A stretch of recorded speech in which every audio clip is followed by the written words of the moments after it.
En fait, ce qui a ressorti, et en fait on l'a écouté d'autres, ce qui est primordial dans ces temps, c'est de comprendre l'amour que Dieu a pour chacun d'entre nous. Il n'est pas un amour parce que les gens disent oui, mais il aime tout le monde. Non, il nous aime nous particulièrement. Et pour ça, faut, quand justement tout est un peu agité comme c'est en ce moment, l'important c'est de croire qu'il nous aime. Et pour en arriver là, il faut le confesser. Seigneur, merci parce que tu m'aimes, moi personnellement, d'un feu dévorant. C'est croire en son amour et sa bonté. Il y a un verset qui dit, et ça c'est le verset favori à Jean-Pierre qui dit c'est la bonté de Dieu qui nous pousse à la repentance. C'est pas en disant aux gens qui vont aller en enfer qu'on va les aider. Mais Dieu, dans cette période de réveil, veut vraiment montrer qu'il est, son amour et sa bonté. Amen. Et ce chant, ça s'appelle Je crois en ta bonté. Et tiens, trop fort, c'est...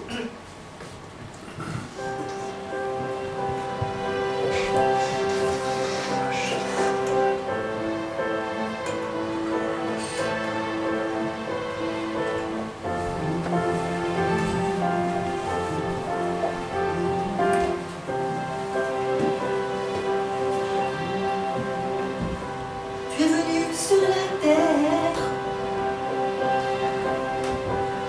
pour nous sauver, racheter notre existence, visée par le péché.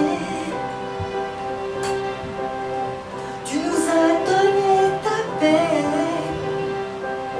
tu nous as donné ta joie.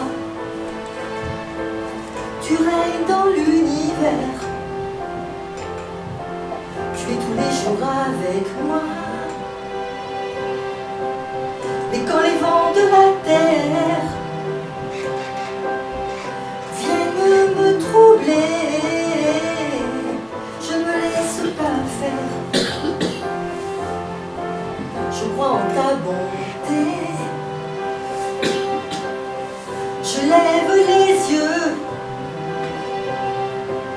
Je vois les étoiles briller dans les cieux. Tu es si merveilleux. Tout autour de moi me parle de ta gloire. Roi des cieux, tu es si glorieux. De la terre viennent me troubler, je me laisse pas faire. Je crois en ta bonté, je crois en ta bonté.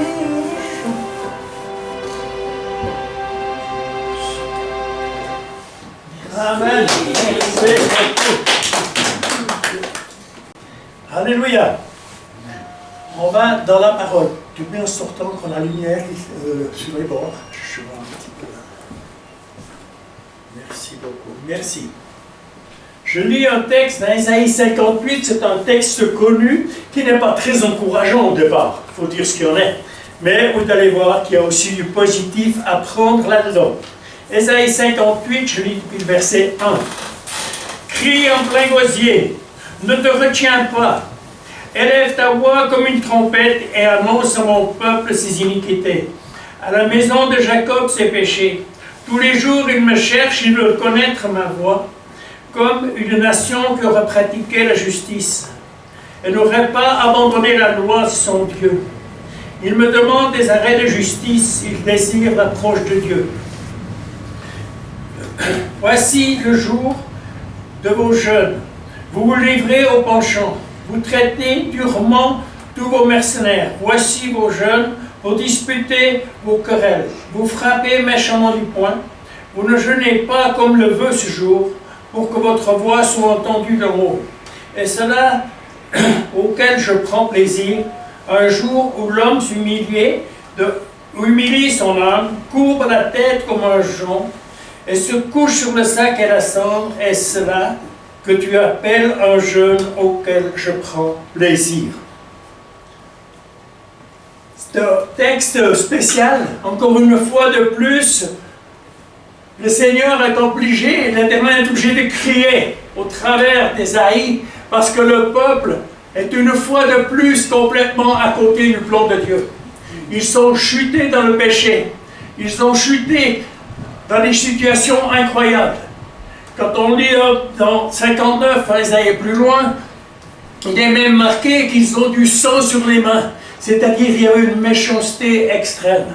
Une méchanceté extrême. Et ce peuple, il désirait voir Dieu à l'œuvre. Ils auraient aimé que Dieu les bénisse, mais ils ne pouvaient pas les bénir parce qu'ils étaient dans le péché. Et ça me rappelle, quand je relis ces textes, ces versets, ça me rappelle la situation des esprits religieux qui ont le même effet. Je pensais à Jean-Baptiste qui dit dans Matthieu 3, 8, « Puissiez donc, produisez donc du fruit digne de repentance. Ne prétendez pas, nous avons Abraham comme père. » Paul, il a dit aux Galatiens, « Vous êtes déchus de la grâce. » Là, il aurait peut-être aussi dit, « Vous êtes même déchus de la loi. » Vous êtes déchus parce que vous êtes sortis, vous ne pratiquez plus le sabbat.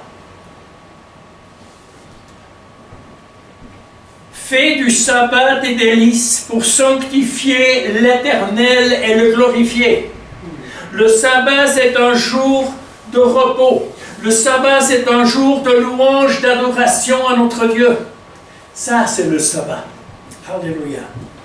Et quand on prend Deutéronome 5, 15, ça nous rappelle la délivrance de l'esclavage du peuple hébreu qui était en Égypte.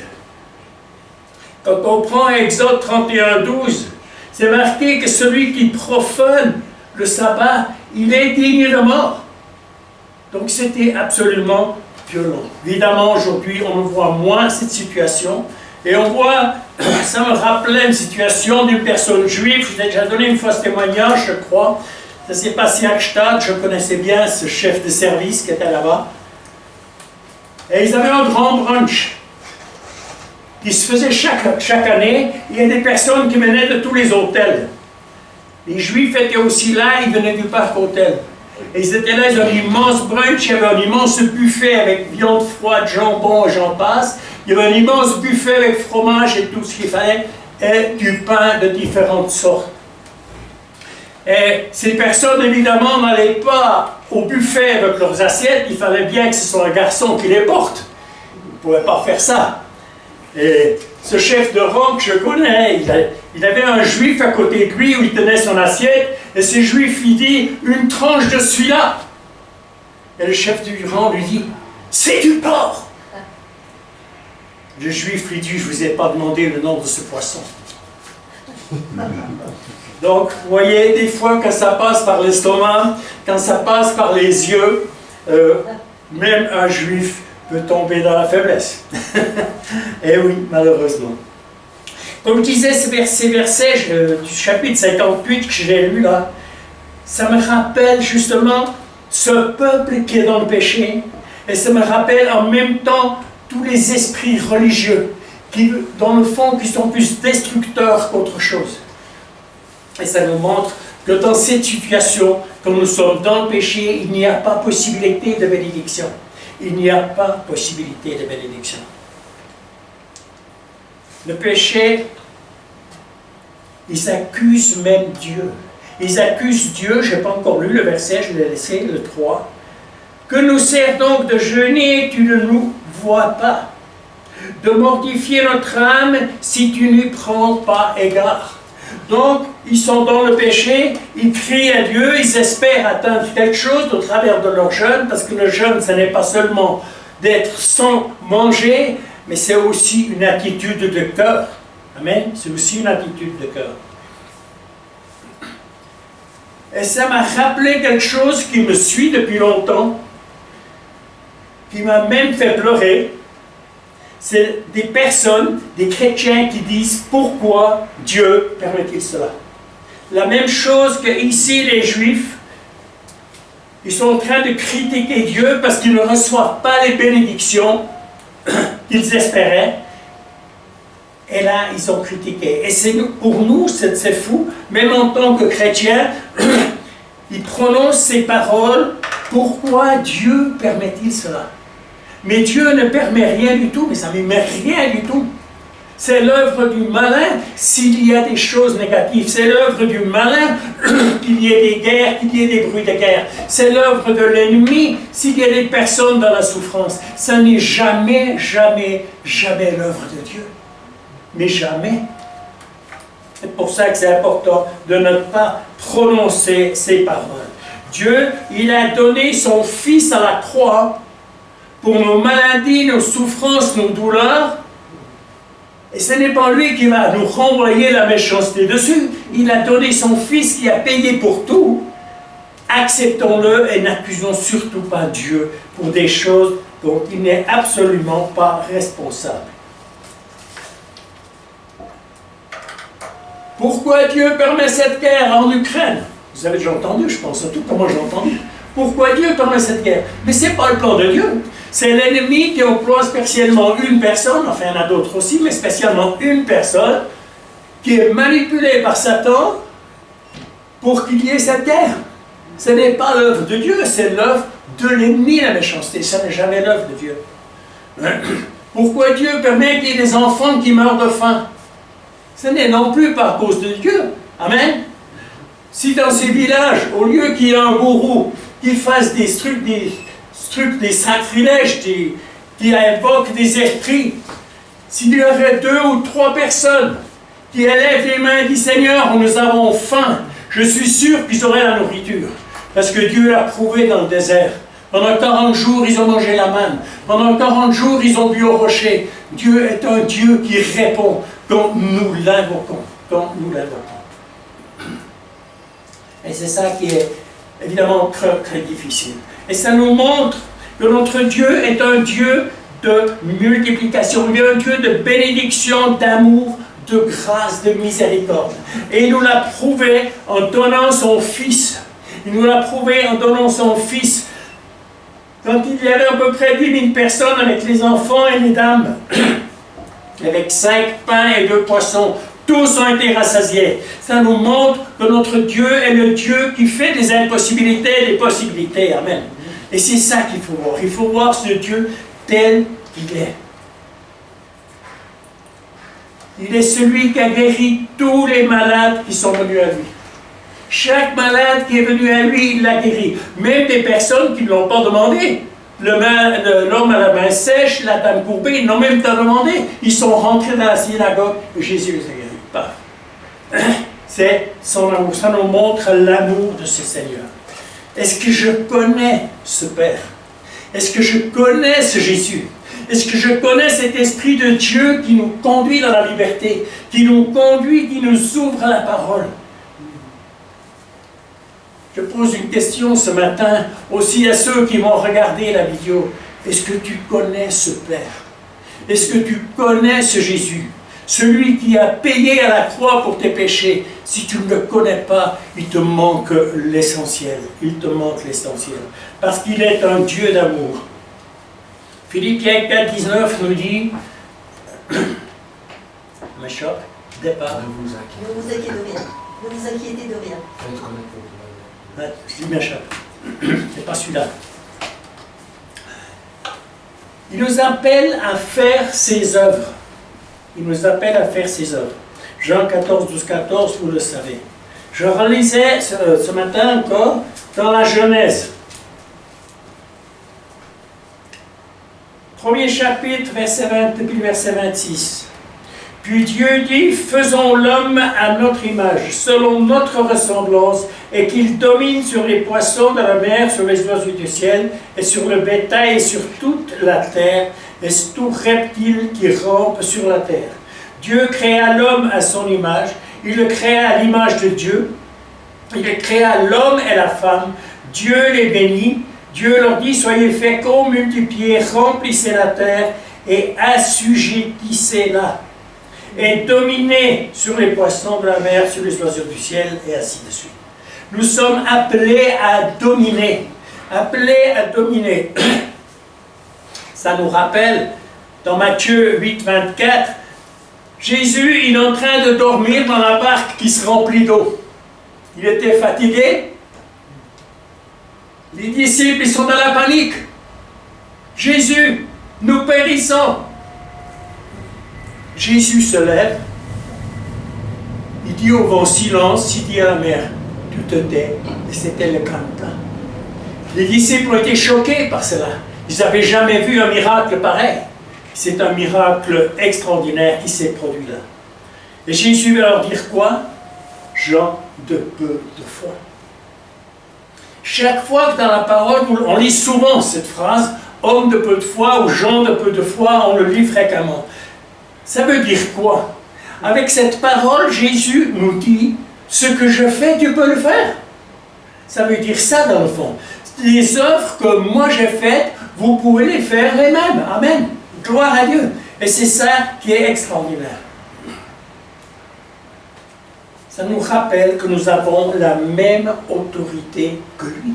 Il nous a donné la même autorité, il nous a donné pour dominer sur la terre, dominer sur tout ce qui est ici-bas, qu'il a créé d'une façon extraordinaire.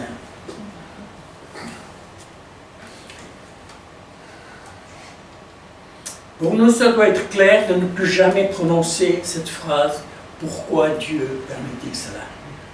On l'oublie, on la met de côté, Amen. Je reviens au texte. Ces reproches que Dieu fait là aux Juifs, et les mêmes reproches qu'il fait à tout ce qui est religieux, vous êtes déchus de la grâce, vos péchés, vos actes vous amènent à la mort. Ça me rappelle Matthieu 7, 6, ne jetez pas vos perles au pourceau. Ne les jetez pas au pourceau. Dieu dit, j'aimerais vous bénir, mais je ne peux pas. Votre péché, votre religiosité coupe les bénédictions que j'aurais préparées pour vous. Et c'est ça qui est triste. Voici un jeûne auquel je prends plaisir. Il y a 7 points. Détachez les chaînes de la méchanceté. Vous avez peut-être vécu, à Tour de Rhône, on y passe peut-être tous, je pense, vous avez vécu les chaînes de la méchanceté. C'est possible. Ça peut arriver à tout le monde. Mais ce qui est important, quand il y a eu du camourage, quand il y a eu des situations de rancune qui n'ont pas été, qu'il y a du non-pardon, vous avez été agressé dans cette situation, pardonnez et proclamez, l'Esprit de Dieu s'en occupe. Le deuxième point, dénouer les liens de la servitude. Des personnes qui ont été mises dans la servitude, ils sont dans l'angoisse, ils sont tourmentés. Pardonnez si vous avez reçu des paroles qui vous ont poussé dans cette situation, vous avez été tourmentés, vous avez été malmenés. Essayez de pardonner et vous verrez que la paix va venir sur vous. Laissez l'Esprit de Dieu s'occuper de la situation. Rends-moi libre les opprimés. Là aussi, c'est des situations où des personnes ont été abattues par des paroles, même des fois par des paroles de chrétiens. Hein? On a été abattus parce qu'on a entendu des paroles qui nous ont blessés. Pardonnez et laissez l'Esprit de Dieu s'occuper de la situation, il va le régler. Que l'on rompe toute espèce de joug. Il y a des personnes qui se mettent même le joug eux-mêmes dessus. Je repensais à la situation que j'ai entendue quand on a discuté dimanche passé avec Jean-Pierre et Evelyne, où Jean-Pierre nous a parlé de cet homme qu'il rencontre après beaucoup d'années, c'est un chrétien engagé, il le rencontre après beaucoup d'années, il commence à discuter, et cet homme lui dit, oui, je suis encore chrétien, mais je vais aussi dans une loge. Qu'est-ce que c'est que les loges? C'est là où ils invoquent Satan. Donc, on ne peut pas servir de maître, c'est impossible. On ne peut pas servir l'un et avec l'autre, ça ne va pas. C'est impossible. Et là, ça m'a quand même choqué, ça m'a rappelé, est-ce que je trouverai encore la foi quand je reviendrai? Ça nous met quand même en question. Et ce qui m'a beaucoup parlé, si cette personne ne se repent pas de sa situation, il y aura le jour qui va venir où Jésus va dire quoi? Je ne te connais pas. C'est très, très triste, c'est très triste. Mais malheureusement, c'est des situations bien, bien tragiques. Le verset 5, le point 5. Partage ton pain avec celui qui a faim. On est appelé à aider celui qui est dans le besoin. On est appelé à le faire. Pour la 5 ou 6e, c'est égal fois. Hier, tout d'un coup, j'avais un cœur à la coupe. Cette personne n'a plus rien. Le frigo est vide. Vous savez, quand vous habitez à Gstaad avec des locations qui ne sont pas très très bon marché, et puis vous vivez qu'avec la rente, eh bien, la personne, elle est dans le besoin. On sent à la fin du mois qu'il y a un problème, et ce n'est pas la première fois que je sens, maintenant c'est le moment, il faut aller. Je ne dis rien du tout, je vais faire mes courses, je pose derrière la porte, je repars. Et un moment après, je reçois en général un téléphone en larmes, parce que la personne a remarqué que quelqu'un avait eu à cœur de faire quelque chose. C'est une personne qui est engagée. C'est une personne qui est engagée. Partage ton pain avec celui qui a faim, avec ton prochain. Et ça vient encore un petit peu plus sérieux. Fais entrer dans ta maison le malheureux sans asile. Vous savez tous où on en est avec les locaux où il y a les sans-asile qui vont, ils les mettent dans les casernes, ils les mettent même dans des locaux où il y avait avant des chars d'assaut, et ainsi de suite, parce qu'ils n'ont plus de place. Si ce soir, à 9h, quelqu'un frappe à ta porte, je ne sais pas où aller dormir. Qu'est-ce que je fais? Moi, j'ai mis ici un gros point d'interrogation. Comment est-ce que je réagis? Je vous promets que ce n'est pas facile. C'est pas facile quand c'est une personne, peut-être encore d'autres couleurs de la peau que nous ne connaissons pas du tout.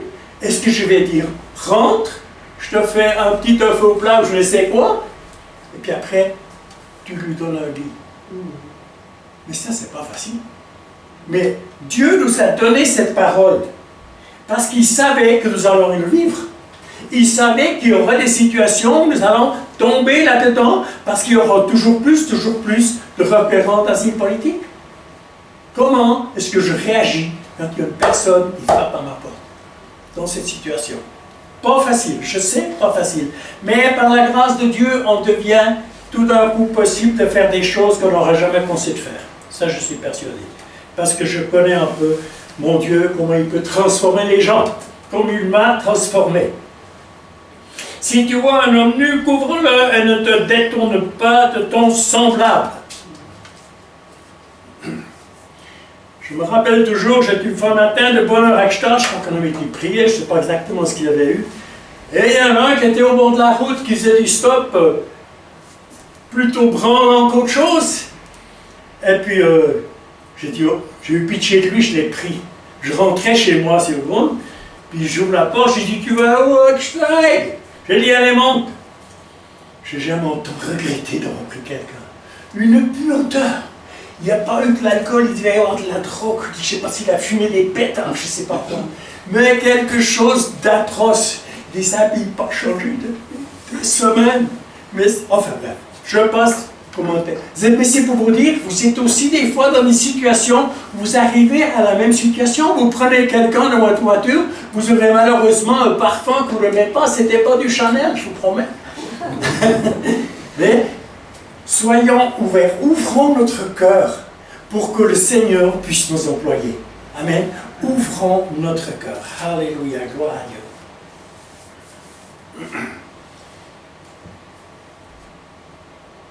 Dieu parle ici, comme je l'ai dit, aux pécheurs. Les personnes, vous avez été agressés, blessés, vous avez été tourmentés. Ce sont des pécheurs, peut-être des chrétiens qui vous ont mis ça dessus, mais essayez de pardonner. N'en parlez pas trop et dites, Seigneur, tu t'en occupes. Amen. Et c'est ce qui va se passer. C'est ça qui va changer la situation. Si les personnes qui vivent là-dedans, qui vivent dans le péché, les personnes qui sont dans la religiosité, les esprits religieux qui les manipulent, le jour où ils viennent, Jésus, pardonne-moi, ils vont être sauvés comme nous. Toute personne peut venir au Seigneur. Il n'y a personne qui est mis dehors. La porte est ouverte pour tout le monde. Amen. Parce que Dieu est amour. Parce que Dieu est amour. Alléluia. Maintenant, nous allons passer aux bénédictions qui vont suivre si ces personnes se détournent de leur mal, de leur péché, si se détournent de ce qui n'a pas été à la gloire de Dieu, si nous pardonnons. Alors ta lumière pointera comme l'aurore. Saisissez ces promesses, elles sont pour vous. Celui qui a donné son cœur au Seigneur, ces promesses, elles sont pour toi. Amen. Elles sont pour toi. Alors ta lumière pointera comme l'aurore. Merveilleux de voir le matin, quand le soleil commence à se pointer, on voit cette couleur dans le ciel, et tout d'un coup, grand jour. Grand jour. Et ta guérison germera promptement. Vous vous rendez compte, la promesse? La personne qui donne son cœur, qui laisse Jésus agir, qui met sa confiance dans le Seigneur, la guérison germera promptement. Gloire à Dieu. Gloire à Dieu. Ta justice marchera devant toi. Forcément, ta justice, elle t'accompagne, personne ne va te la voler. Elle sera toujours devant toi, ou derrière, ou à côté, elle sera toujours là. Amen. Et la gloire de l'Éternel t'accompagnera. Il y a des promesses absolument extraordinaires. Vous voulez être accompagné de la gloire de l'Éternel tous les jours, et même la nuit. Amen. Gloire à Dieu. Alors tu appelleras et l'Éternel répondra. Je vous encourage à appeler. Il va répondre. Des fois, il faut un temps pour recevoir la réponse. Ça ne vient des fois pas tout de suite. Un petit peu de patience. Amen. Alléluia. Tu crieras et il dira, me voici. Amen. On a le droit de crier dans la détresse. On a le droit de crier. David, il nous a un exemple merveilleux à ce niveau-là. On a le droit de crier. Tu crieras et il dira, me voici. Il est là. Amen. Après, il répète encore une fois la situation. Si tu éloignes du milieu de toi le joug, les gestes méchants, les discours injurieux, si tu donnes ta propre substance à celui qui a faim, si tu rassasies l'âme indigente, Il vient les suivantes promesses, il y en a encore davantage. Ta lumière se lèvera dans l'obscurité. Vous êtes une lumière. L'obscurité n'a rien à voir avec vous. Amen. Ça va se répéter. Et les ténèbres seront comme le midi. Donc il n'y a pas de ténèbres. Vous êtes à la lumière comme au soleil de midi. Vous êtes à la lumière du Très-Haut, à la lumière de Jésus. Amen. L'Éternel sera toujours ton guide. Moi je trouve ces promesses mais extraordinaires. Il veut être ton guide chaque jour. Chaque jour. Même dans les moments plus difficiles, c'est marqué après. Il rassasiera ton âme dans les lieux arides. Même que des moments où ça passe dans la vallée, peut-être de l'ombre de la mort, il est quand même là et il va te guider. Il va te sortir de la situation. Et il redonnera de la vigueur à tes membres. Wow. Ça c'est pour nous Jean-Pierre. Hein? Il redonnera de la vigueur à tes membres. Gloire à Dieu. Je cite tous les soirs, des fois même le matin, Ésaïe 40, 31. Celui qui se confie en l'Éternel, il renouvelle ses forces. Il prend le vol comme l'aigle. Il marche et ne se lasse pas. Il court et ne se fatigue pas. Amen. On va le vivre. Gloire à Dieu. C'est sa promesse. C'est sa promesse. Tu seras comme un jardin arrosé. Vous savez, c'est qu'un jardin arrosé? Dans un jardin arrosé, il y a du fruit. Il y a de la nourriture. Mais c'est l'image de la portée du fruit. Mais il y a aussi des fleurs. Et ces fleurs, elles ont un parfum de bonne odeur. Et vous êtes appelés et appelés à porter ce parfum de bonne odeur dans ce monde de ténèbres. Amen. On est appelés à porter ce parfum de bonne odeur. Comme une source dont les eaux ne tarissent pas. Il y a une source qui ne va jamais tarir. C'est Apocalypse 21, 6. Je suis l'alpha et l'oméga, le commencement et la fin. Celui qui a soif, qu'il vienne et qu'il boive de l'eau de vie gratuitement. C'est une source qui ne tarit jamais. Qui ne tarit jamais. Maintenant, j'ai 3 paroles à dire à des personnes qui vont voir la vidéo que le Seigneur m'a mis à cœur cette nuit. Et ces paroles que je vous dis maintenant, vous qui allez écouter la vidéo, ce n'est pas moi qui parle, c'est ce que l'Éternel te dit, ton Créateur. C'est ce que Jésus te dit, celui qui veut te sauver, qui veut te sortir de ta situation. Jésus te voit dans ton salon en train de préparer de la drogue. Et il te dit, arrête, viens à moi, je veux te libérer. Si tu cries à moi, je te libérerai de ton addiction. Je vais te libérer. C'est le désir du cœur de Jésus. Jésus te dit, madame, toi qui as reçu de mauvaises nouvelles du médecin, qui est sorti plusieurs fois sur le balcon pour te jeter en bas, Jésus te dit, ne le fais pas. Ne le fais pas. Ne te lance pas dans les mains de Satan. Viens à moi. Je veux te sauver. Demande pardon, crie à Jésus. Il va te sauver. Il va même te guérir. Dans le nom de Jésus. Jésus, il te voit, toi qui es déjà en âge avancé à ta table de cuisine, avec la bouteille d'alcool devant toi. Et Jésus te dit, même dans ton âge avancé, j'aimerais te libérer. J'aimerais te libérer. Crie à moi, viens à moi, appelle-moi. Celui qui invoque mon nom, il sera sauvé et il sera délivré. Je te le souhaite de tout mon cœur. Soyez bénis dans le nom de Jésus. Amen, amen. Merci Seigneur pour ta parole qui est toujours là pour nous encourager, pour nous conduire toujours plus près de ton cœur. Merci infiniment pour toutes tes bénédictions que tu as préparées pour nous. Elles sont tellement puissantes, elles sont tellement merveilleuses. Je te donne toute la gloire, Papa, dans le nom de Jésus. Et je bénis ces personnes qui ont reçu ce message de la part du Seigneur, de la part de ton Créateur, qu'il te bénisse abondamment et fais un pas en direction de Jésus et tu vas changer. Amen. Amen. Gloire à Dieu. Amen. Vous savez, quand on prêche, on ne peut pas tout dire. Mais oui, c'est comme ça. Je voulais juste dire une chose au sujet du fait du sabbat. Le sabbat qui était sous l'Ancien Testament, ce n'est pas le même que pour nous aujourd'hui dans le Nouveau Testament. Le sabbat, c'est entrer dans le repos. C'est se reposer. Alors avant, ils avaient une journée précise qui était du vendredi soir à 18h jusqu'au lendemain soir, jusqu'au samedi soir. Et là, il y avait tout un tas d'ordonnances. Jésus a accompli cela. Et nous, on a été placés dans cette dimension d'entrer dans la paix. Amen. Parce qu'on peut suivre parfaitement le sabbat, et puis il se passe des choses dans notre tête et tout ce qu'on veut. Mais le vrai sabbat, c'est de rentrer dans le repos de Dieu. Et pour être dans le repos, on est obligé d'être dans la foi. Amen. Voilà. Je voulais juste donner cette petite précision que tu n'as pas eu le temps de donner. Je sais que quand on parle, des fois il y a plein de choses qu'on aimerait dire, mais on est obligé de raccourcir un petit peu le temps. Voilà. Merci beaucoup. Eh bien,